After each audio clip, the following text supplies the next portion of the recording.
Hi guys.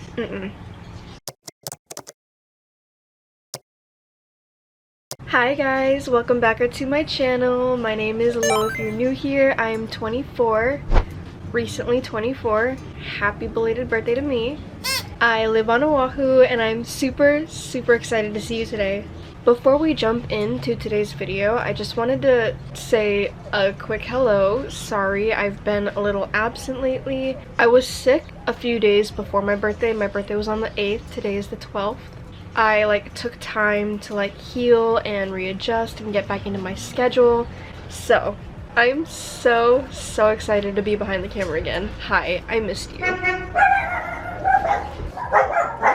Filming for 2 minutes. Why does this always happen to me? Thank you for dropping off the mail. Love you. Please leave.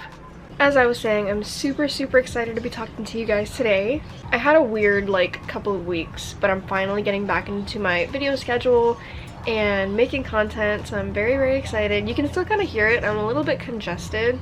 Anyways, I wanted to make a video about becoming/being a content creator for this year, 2023, because I can't think of a better time to start other than right now. So this video is for everybody who's been thinking about wanting to make content but putting it off to the side, or people who want to but are too scared to. This video is for you.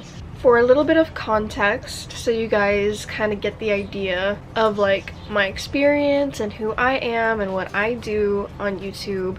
I have been making YouTube videos since the ripe age of 11 years old. I did not stick with it consistently. I think I did it for a couple of months and then I stopped. Had no idea it could ever become a job, or that you could make money from it, or that I would learn to love it more in the future. So I've been aware, and I've been making content on YouTube for the past 12 years.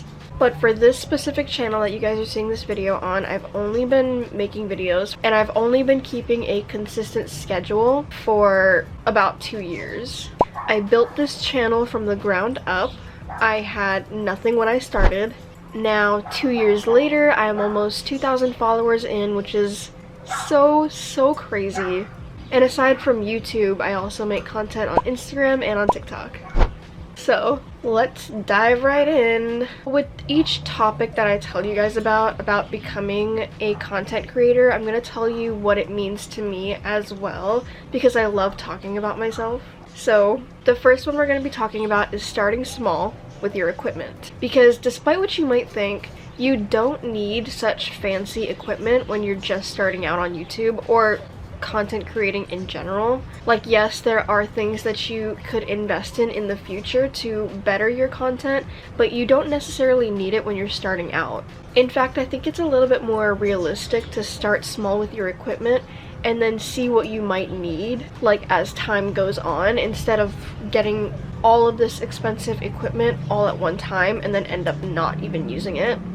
Personally, I started out with a really old laptop back in 2011. You hear that? I started out with a really old laptop. I don't remember what kind of laptop it was, but I do know that I didn't use any editing software. I kind of just recorded, and whatever that was, didn't edit anything. I just uploaded that straight from the camera to the web, and that was really embarrassing because I can still see those videos. They were so bad. But I was also 12 and I didn't know what I was doing. So if all you have is a laptop, then that's a good start. That's a start. You don't need a huge big video camera or anything like that. You don't need any microphones. Another good tool to start with, if you don't have a camera or a laptop, you can use your cell phone to record. I use my cell phone a good portion of the time when I'm making TikTok videos, YouTube shorts, or Instagram reels. That's my go-to. I don't film those with my vlog camera. There's so much going on right now, oh my god. I literally just started filming! All day, no one's been doing anything. And now I turn the camera on, and everybody wants to be in my video. Honestly, I don't even remember where I was with the first part because I'm so easily distracted. 2,000 years later. Okay, I had to take an hour to recollect myself because there was so much going on. I found out a lot of information. I also got a coffee. Hi. Let's get back into it.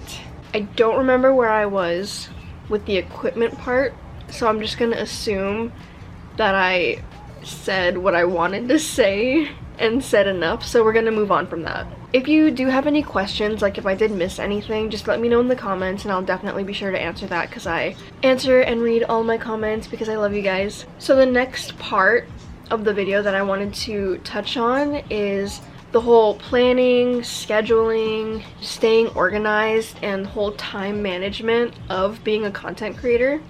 If you're an adult like me, then you probably already have a job that sustains you and your lifestyle and pays all your bills, and adding such a time-consuming hobby such as content creating on YouTube can definitely throw that off and make things really weird and stressful, but that's only if you don't manage your time well and stay organized and get on a good schedule. So the things that I use to help me stay managed and keep on my schedule are organization apps and like journaling apps that I have on my iPad. For example, I use Zinnia.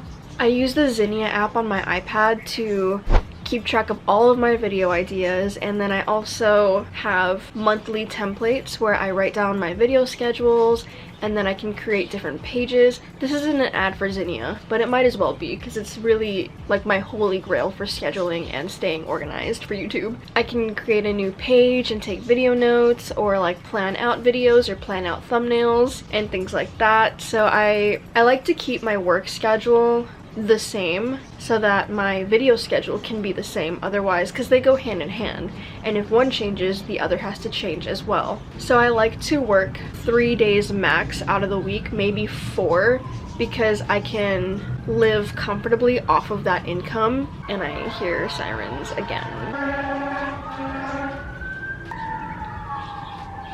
Anyways, where were we? I tend to keep like the time that I spend for my actual job, I tend to keep that as small as I possibly can while still living comfortably. And I'm in a very fortunate position in where I can freely change my schedule as much as I want. I work in a restaurant. Let's just put it that way. I work in a restaurant, and if you don't want to work your shift, there's always someone else who wants to work that day. So there's always someone who will be able to work that for you. And if you want to work a certain day where you don't, then there's always someone who's willing to give up their shift and be off for the day. So it just really works out. But that's how I'm so easily able to make both of my work schedule and my content creating schedule work. It helps to have a lenient job. As far as like planning, I plan my videos out months in advance, and if things change I can just change my schedule, but that usually takes about half an hour to an hour depending on what I had scheduled for that week and whether or not that video requires me to buy something or like spend money and go out. It really just depends on the type of video and what I'm changing it to, but for the most part that's how I schedule all of my content. I've also seen people who film way in advance and then edit that, and then when you upload a video it gives you the option to premiere it, which means you pick a time and a day and then it premieres like a movie. Or you can keep it private or unlisted, or you can schedule it to be uploaded. Be so for real. Be so for real. What was I saying? Damn it. Oh my god, I really lost it. Oh yeah, scheduling content. You can schedule it, like you can pick the day and the time in which you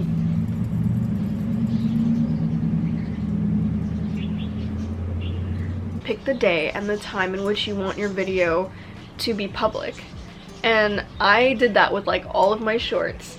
One time I posted a short at 3 in the morning and it got 123,000 views overnight. So for like 2 straight months I was consistently posting shorts at 3 a.m. At first I would stay up until 3 a.m. and I would upload, but then I realized that I could schedule it to be uploaded at 3 a.m. and just go to sleep regularly. Like you can upload it whenever, and then you can schedule it to be public whenever. So as soon as I realized that I could schedule my content, I fixed my sleep schedule because it was really bad. But that has helped me a lot with time management. So if I like finish a video early in the week, I can upload it and then have it scheduled for my upload day and then just not worry about it for the rest of the week. And then when it uploads, love that for me. And then when it uploads, it uploads. You don't have to do anything. The next part is your content slash your niche.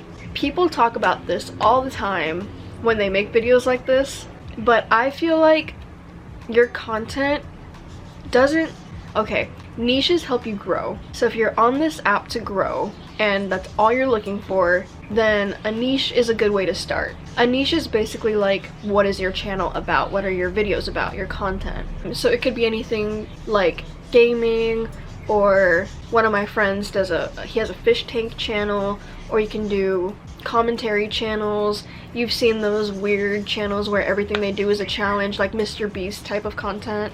Or you can be like me, where I make lifestyle content. But I realized that I am interested in too many to pick just one. And lifestyle is so vague. And that's why it's taken me 2 years to almost hit 2,000 subscribers. But usually people with niches, they tend to grow a lot faster. My friend Zach, he has a cinematography account.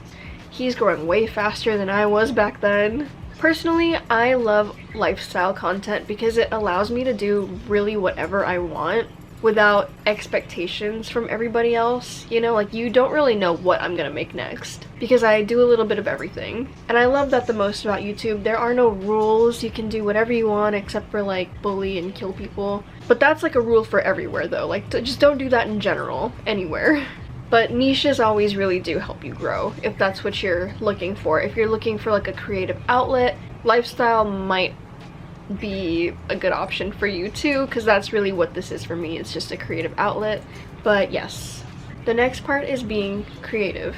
The most creative YouTuber I know, not personally, but you know what I mean, is Lynn Truong. She has the best editing style that I've ever seen, and she's so creative with digital media. I love her work so much. Her personality too, it matches her work, so it's all very coherent. Not coherent, it's very cohesive. I've seen, like, in her comments, a lot of people follow her specifically for her editing style and for her creativity. Love that for her. She's also a lifestyle YouTuber, but there's also people like Lynn who do a lot of editing, and then you have people that are a lot more casual, like Ava Jules, for example. Her editing style is the complete opposite from Lynn's. I feel like I'm in the middle. Sometimes I have really violent creative outbursts, and then sometimes I just have words, very plain and casual. But it really just depends on what works for you and whatever makes your heart happy. But one of the most important parts that I kind of saved for last is if you're really trying to grow and make YouTube a living, you have to have really interesting titles and relatively interesting thumbnails. I heard like tell better stories, write better titles, and things like that. Like, it's like the fish hook, the fish fuck. I don't remember exactly what it was called, but it's basically like the title is what they see first and what draws them into your video, and the thumbnail is just like support for that. Basically just like storytelling. If you tell better stories, then you make better connections. But again, all of this advice really only applies to whatever it is that your goal for YouTube is. So a lot of this might not apply and a lot of it might, but if you can take anything away from this video, it's just that consistency is key. That is all of the advice that I have for you guys today. If you stayed all up until this point, do me a favor and comment the pencil emoji. There's gotta be one, right? I feel like there is. Let me look. No, there is. Comment the pencil emoji and let me know if anything stood out to you in this video, or if you have any questions, just drop a comment down below, and I will see you guys next time. Bye!